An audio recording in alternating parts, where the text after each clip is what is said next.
예, 안녕하십니까. 대통령 민정수석 비서관 조국입니다. 31년 전 오늘 22살 청년 박종철이 물고문을 받고 죽임을 당했습니다. 당시 박종철은 영장도 없이 경찰에 불법 체포되어 남영동 대공분실로 끌려가 수배 중인 선배의 소재지를 대라는 강요와 함께 가혹한 물고문을 받고 끝내 숨졌습니다. 당시 검찰, 경찰, 안기부는 합심하여 진실을 은폐하려 하였습니다. 영화 1987에 나오는 것처럼 최환 검사 개인은 진실을 밝히는 데 중요한 역할을 하였지만 검찰 전체는 그러하지 않았습니다. 그해 7월에는 시위 도중 경찰이 쏜 직격 체류탄을 맞고 의식불명에 빠진 이한열 열사가 끝내 사망하기도 하였습니다. 많은 국민들께서 영화 1987을 보시면서 시대의 참상에 대하여 참담한 마음을 금하지 못하셨을 줄로 압니다. 독재 시대가 끝나고 민주화 시대가 열린 이후에도 권력기관은 각 기관의 조직의 이익과 권력의 편의에 따라 국민의 반대편에 서왔습니다. 2015년에는 경찰의 물대포 직사로 백남기 농민이 목숨을 잃는 일이 벌어지기도 했습니다.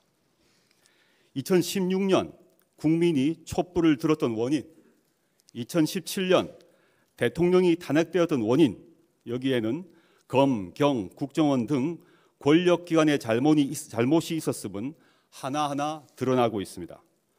이들 권력기관이 자기 역할을 제대로 하였더라면 반헌법적 국정농단 사태는 없었을 것입니다. 촛불 시민혁명에 따라 출범한 문재인 정부는 이 악순환을 끊고자 합니다. 대한민국은 민주공화국이다. 대한민국의 모든 권력은 국민으로부터 나온다라는 헌법 제1조의 정신에 따라 권력기관은 국민을 위해 봉사하도록 거듭나야 합니다. 문재인 정부는 권력기관을 나누어 서로 견제하게 하면서도 특성에 맞게 전문화하는 방법으로 권력기관을 재편하고자 합니다. 그동안 개개 권력기관 개혁안이 발표되어 왔지만 전체에 대한 설명이 부족하였기에 오늘 문재인 정부의 권력기구 재편 전반에 대하여 국민 여러분께 설명드리고자 합니다. 오늘 발표를 통해 하나 더 강조할 것은 이하의 권력기구 개편의 모습은 청와대가 새롭게 창안하여 제시하는 것이 아니라는 것입니다. 이 개편안 방안과 관련하여 정치권, 시민사회, 학계에서 오랜 논의가 있었고 대통령님의 대선 공약과 국정기획자문위원회의 국정과제에서 그 얼개가 제시된 바 있습니다. 문재인 정부 출범 이후 경찰개혁위원회, 법무검찰개혁위원회, 검찰개혁위원회, 그리고 국정원 개혁발전위원회가 심도 깊은 검토를 통하여 권력기구 개혁안을 내놓으셨고 경찰, 법무부, 국정원 등이 이를 대폭 수용하여 부처안을 제시한 바도 있습니다. 이 자리를 빌어 그간의 각 위원회의 위원장님들과 위원님들이 기울이신 노고와 부처의 전향적 태도에 깊이 감사드립니다. 그럼 먼저 현재 이 세 기관은 권력기구의 모습을 보시도록 하겠습니다. 현재 보시면 이 왼편이 현재 권력기구의 모습입니다. 국정원은 대통령 소속, 검찰청은 법무부 소속, 경찰청은 행안부 소속으로 되어 있습니다. 물론 2016년 법률을 통해서 제주도에 하나여 자치경찰이 있습니다만은 매우 소규모의 그 조직에 불과합니다. 현재 보시면 검찰은 수사권을 가지면 물론이고 기소권을 독점하고 있고요. 경찰은 치안, 경비, 정보, 수사권을 갖고 있습니다.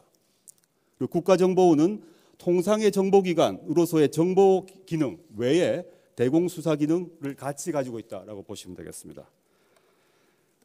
먼저 다시 상세히 말씀드리자면 현재 경찰은 수사권은 물론 정보, 경비, 경호 등 치안에 관한 광범한 권한을 가지고 있습니다.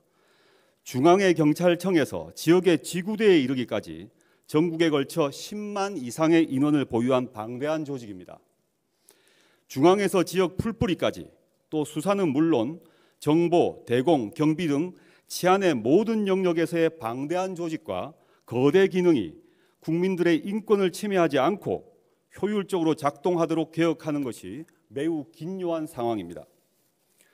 국정원의 대공수사 기능이 경찰로 이관되면 경찰의 권한은 더욱 비대해질 것입니다. 다음으로 검찰의 경우 현재 기소를 독점하고 있음에 더하여 아무 제한이 없는 직접 수사 권한, 경찰 수사 지휘권, 형의 집행권 등 방대한 권한을 보유하고 있습니다. 집중된 거대 권한이 제대로 통지되지 않은 결과 2012년 국정원 댓글 수사 사건, 정윤회 문건 사태 등에서 보듯이 검찰은 정치 권력의 이해 내지 자기 조직의 기득권 유지를 위해서 검찰권을 오남용해왔습니다. 거대한 검찰권을 분산하고 상호 견제되도록 검찰을 개혁해야 합니다. 셋째, 현재 국정원은 국내외 정보 수집권에다가 그 외에 대공수사권, 모든 정보기관들을 아우를 수 있는 기획조정 권한까지 보유하고 있습니다. 국정원 적폐청산 TF 활동과 이에 따른 검찰 수사로 밝혀진 바대로 국정원은 국내 정보 수집 권한을 악용하여 선거에 개입하고 정치인, 지식인, 종교인, 연예인 등에 대한 광범위한 사찰을 감행했음이 확인되었습니다. 또한 특수활동비 사용에 있어서 비밀이 보장된다는 점을 악용하여 권력자에게 거액의 특수활동비를 상납하는 등의 불법을 저질렀습니다. 이러한 국정원의 불법 행위들은 국정원을 정치에 악용한 정치 세력의 행태에 더하여 국정원이 가진 방대한 권한이 제대로 견제될 시스템이 없었던 데 기인하고 있습니다. 이상의 세 가지 권력기관의 문제점을 제가 말씀드렸습니다. 그렇다면 다음에는 문재인 정부의 권력기관 개혁의 기본 방침에 대해서 말씀드리겠습니다. 문재인 정부의 권력기관 방침 첫 번째는 과거 적폐의 철저한 단절과 청산입니다. 두 번째 방침은 촛불 시민혁명의 정신에 따라 국민을 위한 권력기관으로 이 세 기관을 바꾸는 것입니다. 셋째, 이 각 기관들이 상호 견제와 균형에 따라 권력 남용을 통제할 수 있도록 만드는 것입니다. 이러한 방침에 따라서 문재인 정부의 권력기관 개혁 방안을 말씀드리고자 합니다. 도표상으로는 바로 오른편에 있는 도표라고 보시면 되겠습니다. 왼편이 현행인데 오른편으로 바뀌어진다라고 보시면 되겠습니다. 오른편 도표에 대해서 구두로 말씀드리겠습니다. 이 모든 그 개혁안의 전제는 현재 진행되고 있는 각 세 기관의 과거사 청산입니다. 국정원의 경우에 있어서 국정원 개혁 발전이 산하 적폐청산 TF 활동을 통해서 2012년 댓글 사건 등에 대한 진상조사 및 수사 의뢰가 완료되었고 국정원 개혁 발전위원회는 그 활동을 사실상 종결한 상태입니다. 그렇지만 경찰과 검찰은 과거 적폐에 대한 조사 작업이 막 시작한 상태입니다. 경찰 경우 현재 민간 조사단을 임용 중이고 마친 대로 진상조사가 개시될 예정입니다. 검찰의 경우 과거사위원회가 만들어졌고 거기서 현재 진상조사 대상 사건 선정을 검토 중이며 곧 진상조사단을 구성할 것입니다. 그 이후 진상조사가 개시될 것으로 예정되어 있습니다. 이러한 과거사 청산과 병행하여 어떤 식으로 세 기구를 바꿀 것인가에 대해서 말씀드리겠습니다. 첫째, 경찰의 경우 수사권 조정 및 국정원의 대공수사권 이관 후 안보수사처 가칭입니다. 안보수사처를 신설하여 수사의 전문성과 책임성을 고양하고자 합니다. 자치경찰제, 수사경찰과 행정경찰의 분리 등 경찰 권한의 분리, 분산을 이루어내고 그를 통해서 경찰 비대화에 대한 우려를 불식시킬 것입니다. 그리고 수사의 객관성 확보 및 경찰의 청렴성, 신뢰성 등을 강화할 것입니다. 분리 분산 문제와 관련해서 이미 2013년에 지방분권 및 지방행정체제 개편에 관한 특별법이 만들어졌고 그 법에 따라 자치경찰제를 도입하여야 한다라는 입법부의 선택이 있었습니다. 그렇지만 현재는 아까 말씀드린 대로 제주도에 한해서 이 자치경찰제가 시행되고 있습니다. 향후 문재인 정부는 이러한 이미 2013년에 입법부가 요구한 요청을 이어받아 자치경찰제를 전면 시행하고자 합니다. 그걸 통해서 국가경찰과 자치경찰의 분리를 도모하고자 합니다. 또한 국가경찰과 자치경찰의 분리에 이어 수사 권한에 있어서도 수사경찰과 행정경찰을 내부적으로 분리하여 행정직에 근무하는 고위경찰이 수사에 개입하는 일이 없도록 하겠습니다. 또한 경찰대를 개혁하여 수사권 조정 후 특정 입직 그룹이 경찰권을 독점하지 않도록 조치하겠습니다. 또한 견제 통제 장치에 대해서 말씀드리겠습니다. 경찰 내부적으로는 이미 말씀드렸던 수사경찰과 행정경찰의 분리 외에 경찰 외부적으로 경찰위원회를 실질화하고 공공형사변호인 제도를 도입해서 경찰권이 오남용되지 않도록 견제 통제 장치를 강화하겠습니다. 다음으로 검찰에 대해서 말씀드리겠습니다.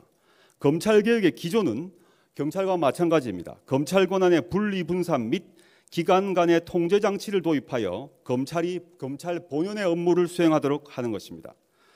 분리 분산 방침은 첫째, 수사권 조정, 둘째, 고위공직자 수사의 이관, 셋째, 직접 수사의 축소, 이미 검찰이 잘하고 있는 특수수사 등에 한하여 검찰의 직접 수사를 인정하는 것입니다.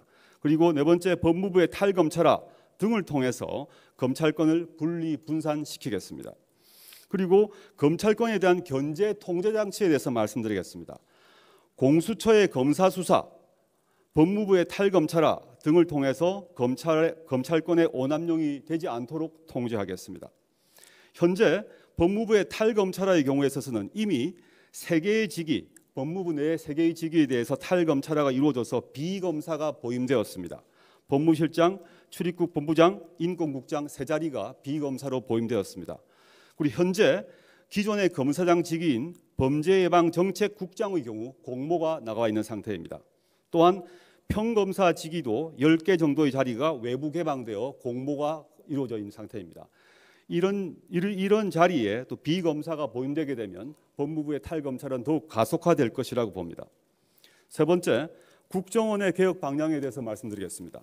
그 기조는 국정원이 국내 정치와 대공수사에서 손을 떼고 오로지 대북 해외에 전념하면서 국민과 국가를 위한 최고 수준의 전문 정보기관으로 재탄생하도록 하는 것입니다. 그러기 위해서 권한을 분리 분산해야 되는데, 첫째, 국내 정치 정보의 수집 금지입니다. 이건 이미 문재인 정부 출범 이후 즉각적으로 이루어졌고 국정원 IO